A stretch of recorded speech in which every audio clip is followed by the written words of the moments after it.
Hey, what's going on everyone? My name is Brandon Gomez and I'm the owner of PrimeHomeLeads.com. And in today's video, I'm going to give you tips on what you can do to grow your small business. All right, stick around. Now, whether you're new to business or you have a business and you've had it for a couple years, I see a lot of small business owners making the same mistake, okay? So it begs the question, what should you do to grow your small business? Well, let's go to the whiteboard and let me show you what you can do. So if you have a business, you have a storefront, let's say you have a pizza shop, or you have a brick and mortar store, a storefront. Okay, we'll use that as an example. The first thing that you want to do is engage the current customers that you already have. So let's say you already have some customers. What you want to do is you want to get referrals. Ask them, hey John, thanks for coming. I see you come in every week. Do you happen to know anybody? We're trying to build our business. We're trying to get more customers. We'll give you like a 10% off if you can refer anybody to us. We'd greatly appreciate it. Whatever the case may be. So number one to growing your business is referrals. Okay, sounds simple, but I can't tell you how many people don't ask for referrals. Okay, so if you have current customers, ask for referrals. Okay, that is most important. Engage with the customers you already have to get new customers. Okay, that's the first step to growing your business. Number two would be email. Okay, at bare minimum, because I see people make this mistake all the time. At bare minimum, when customers come in, you should be getting at least their first name and their email. Say, hey, we got this. If you mind opting into, or we got a newsletter, or something. Collect their name and email. Or if they're at the purchase, they're point of sale and they're buying something. Say, hey, we got this pizza promo. We got this pizza program. Every fifth visit you'll get a slice for free, or whatever case may be. But you want to collect their name and their email. All right, I can't tell you how many people do not do this step. Okay, it's mind-boggling. Okay, you want to be reaching out to your audience, to your customers through email. Okay, that way you can run promotions or whatever. And the other one from that would be a chatbot. Okay. And the reason you want to do that is because with email, typically email open rates are about 20%. Okay, some of them are a little bit lower than that. So not everybody's going to see it. So if you have an audience of 100, let's say you have 100 people that opted in for your email, say yeah, send me some promotions or whatever. Roughly 20% will actually open it. Okay, so that's where the chatbot comes in. So if you have a chatbot, they're typically more engaging because let's say you have a Facebook page, and we'll get into that in a moment. But let's say you have a Facebook page and you have a chat bot.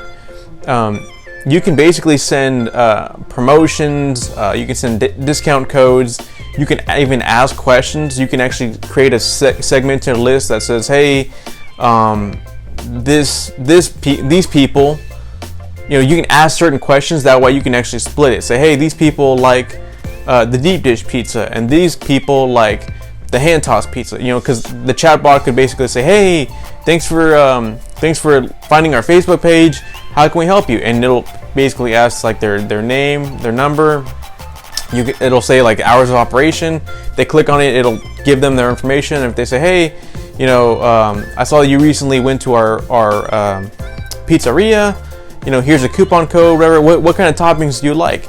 And you can actually have the chatbot ask questions, and it'll actually gather that information. That way you have more information on your customers, and you'll know, hey, look, we've been running this chatbot for like a year or a couple months.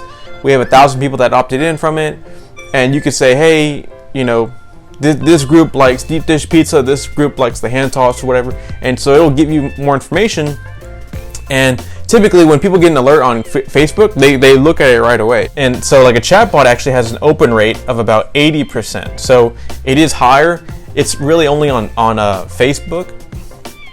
You can have one on your website, but this one's that I'm talking about is just for Facebook. But you want to have both. You know, have both. Have an email, be talking to your customers through email and through chatbot. Okay, and it's not that much to get a chatbot installed. So just look around. You'll be able to find them. If not, you can contact me. But really, just look around and you'll be able to find one and have it set up on your Facebook page, because it is so important. Because I myself have contacted businesses saying, hey, you know, what kind of service do you have, and maybe they don't have the staff on hand to do it. And I had businesses that didn't reach back out. They eventually did, but it took them about a month, sometimes 2 months, before they're like, hey, sorry, I didn't see this. But so that's the purpose of having the chatbot. Think of it like a 24-hour, 7 days a week employee that once it's built, it's there, and you can ask, hey, what the most common questions. At least have one on the front end of the Facebook page. That way, people can say, hey, what are your hours of operation? What services do you offer? And, you know, another one for them to reach out to the business, either put the phone number or email or whatever. Okay. Number 4 would be the Facebook page. Okay. You want to have a Facebook page. Okay. And now when I say Facebook page, there's actually 2 different ones. Okay. Because I don't know how many, it's like 90% of business owners don't know the difference. Okay, so Facebook has a regular Facebook profile page. You can accept friend requests, all that stuff. It's, you know, that's the normal one. Now, there's another one that is a business Facebook page, okay? A business Facebook page. Go to business.facebook.com. I'll put it right here on the video. It's business.facebook.com. And that will allow you to set up a business Facebook page, okay? So with the business Facebook page, you don't have friends, you have customers, or you have an audience. So when you hear people say, hey, like us on Facebook, that's usually what they're talking about. If you ever see ads on Facebook, which I'm sure everybody does, you can only run ads on Facebook if you have a business Facebook page set up. Okay, so the reason it's important is because, number 1, you could actually put a chatbot on there. With a normal Facebook page, you can't do that. So you want to have a business Facebook page set up. It's going to ask you a couple questions, you know, a couple contact information. It's easy. You can set it up in like 30 minutes. You want to have the chatbot installed on the Facebook page on the front end. So when somebody clicks send a message or contact us, boom, it has the chatbot will be interacting with them, and you can be collecting leads that way. You can be interacting with customers, say, hey, we got an order or whatever, send a promotion, what discount code, whatever. There's a lot of stuff you can do with it, okay? So you want to have a Facebook page. Now, in addition to the Facebook page, you want to make sure you have a pixel, okay? Have a pixel. I see a lot of people that they have the Facebook page, but they don't have a pixel. So the pixel is like a piece of code. You can just hire somebody to do it. If they charge you $1,000, go look for somebody else. You can set it up yourself for free, or you can have someone else do it. I mean, honestly, the person shouldn't charge more than $200 to do it. I mean, you can get it done in like 5 minutes. So if they charge you a lot, don't do it. Go to somebody else because they're trying to scam you. But the Facebook page, the pixel, once you set up a Facebook business page, Facebook will usually tell you, hey, we have this free tool, online tool, a tool guide to help you. And there's a pixel that you can install. It's a piece of code that you put on your website that will actually track people when they go to your page. Okay. Number 5, you want to have a website. Okay, you want to have a website. I don't know how many business owners they have. Some of them don't have a website. They just have a Facebook page. Okay, you want to have a website. The reason why you want to have a website is because with a website you can set up a like a Google My Business page. So that way, if you're a local business owner, once you have it set up, when people are searching lawn care in whatever, it'll usually look up their location. Or they could just type it in and say, hey, if you're driving, if somebody's driving and say, hey, we're going to go to Huntsville, or we're going to go, you know, wherever, Houston, it'll pull up your business. If you don't have a Google My Business page, it's really not going to pull it up. So when you have a website, you want to make sure you have a Google My Business page. So make sure that when you have a website, there's tons of them that you can choose from. But you want to have a Google My Business page. And like I said, have the Facebook page, Facebook pixel, sorry, have the Facebook pixel installed on the website. Okay, and with that, you also want the set up the Google. There's I forgot the name for it, but it's Google tracking. They have a code too that you can basically set up. You can go talk to somebody or contact me. That there's a tag that you install on your website, so that way Google can track their information for people that go to your website, for people that click on a certain page, land on a certain page of your website. Typically, Google actually has. Before, I used to only run Facebook ads, but when I switched to Google, I was like astounded at how much more friendly, how much more information that they have, because Google is a search engine, right? So with Facebook, people are like kind of like mindlessly scrolling through Facebook, whereas Google, people are actively looking for stuff.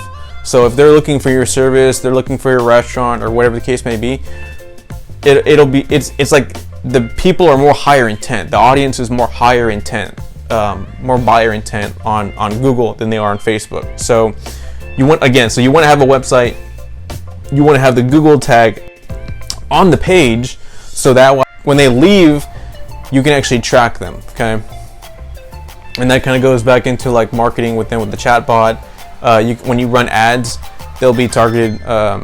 They'll see your ad. Okay, so and a part of that with the website, make sure you have your social on there. I mean, I forget what the statistic is. It's like over almost 60% of business owners, they have a website, but they don't have their social handle on their website. So if you have a Facebook page, if you have an Instagram page, YouTube, Google, whatever, have it on your website, because a lot of business owners don't. So if I go to your website, I should be able to see your information. I should be able to see like your call to action, all that kind of stuff, like call us or whatever. That way they can go to it. Okay. That way people can find you. They can click on your website and they can also see, oh, hey, they also have a Facebook page. Click on there. Boom, they'll go to your Facebook page, see what you have, see what services or whatever, and then hey, if they click on the message, send them a message, boom, they'll get the chatbot. Okay, and so if you're doing all this, okay, if you have a website, you have the website, you have the Facebook page. Okay, I know I said a lot, but basically the main ones are the Facebook page and the website. Okay, so if you have those, make sure you have the Facebook pixel, and the Google tracking tag set up. So that way, when you run ads, ads are like the best way to get customers, because you'll know, well, hey, for every dollar I spend, I get this much in traffic, and for this much in traffic, I get this much in clicks, I get this much in sales. Okay. A lot of business owners don't run ads, and some of them say, oh, okay, well, I have to have a budget. You do need to have a budget. Okay, so everybody should be marketing. You should at minimum do like $10 a day, $10 a day. But if I'm not gonna get all in depth with it, but every business should be running ads. Okay, so that way you can get more eyeballs on your business. That's what you want. You get more eyeballs on your business. More people are aware of you. You get more brand awareness. People know who you are, and they see it. They see it constantly, because statistically, a person needs 5 to 7 touch points for them to convert. So if they see your ad every week, you'll be on top of mind when they need your service. Okay, so if you have the website, you have the Facebook page, make sure you have the pixel on there, the chatbot. Again, be collecting their email and sending promotions, and get those referrals. Okay, so those are basically the steps that you need to do to grow your business. Because honestly, I'd say like 80% of businesses have maybe 2 out of this list. Maybe they have the website, but it's not optimized, or maybe they are sending emails, but they're going to spam, or most of them aren't doing referrals. Most of them don't have it optimized. Most, I'd say 80% don't even have a chatbot. So really, if you do these 5 things, you should see sales increase by at least 20%, at least minimum. So these are the things that you can do to grow your small business. And if you have any questions, comment below, or if you have any like I said, if you have any questions, you can reach out to me on my social channels. send me a message, email, whatever. And if you want me to help you set up something like this, set up your website, your Facebook page, help you optimize it, that kind of stuff, and create a chat bot, whatever the case may be, then like I said, reach out and we can talk and set up a time to chat. That way I can see what I can do to help your business. Hope you all implement these steps and grow your business.